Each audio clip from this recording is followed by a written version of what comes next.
नाराज असलेले राजन साळवी यांनी उद्धव ठाकरेंची भेट घेत विनायक राऊत यांच्या विरोधात तक्रारींचा पाढाच वाचलेला आहे। विधानसभेत झालेल्या पराभवाला विनायक राऊत हे जबाबदार असून त्यांचे उदय सामंत यांच्यासोबत चांगले संबंध असल्याचा दावा त्यांनी केला आहे।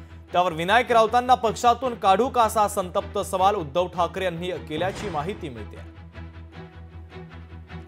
दरम्यान साळवी यांनी ठाकरे यांच्यामध्ये कोणता संवाद झाला आपण पाहूया।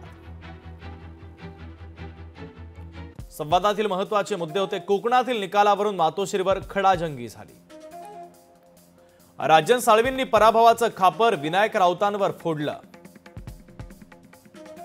विनायक राऊतांच्या पराभवाला तुम्ही जबाबदार नाही का, ठाकरेंनी साळवींना उलट प्रश्न केला। विनायक राऊतांना 21,000ची लीड दिली, मी जबाबदार कसा असा उत्तर साळवींनी दिलं।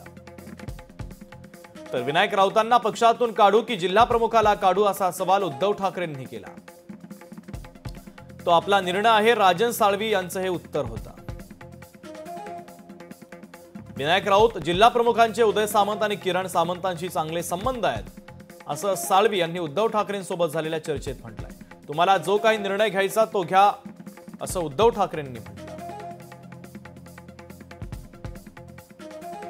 राजन साळवी हे निष्ठावंत शिवसैनिक आहेत आणि गेली 15 वर्षे ते शिवसेनेचे आमदार म्हणून काम करत होते आणि त्याचबरोबर उद्धवजींबरोबर निष्ठावंत शिवसैनिक म्हणून त्यांनी गेल्या 2.5 वर्षामध्ये सुद्धा काम केलेलं आहे आणि मला खात्री आहे की ते शिवसेना सोडणार नाही आहेत। आज पक्षाच्या अडचणीच्या वेळी ते शिवसेनेवर राहतील।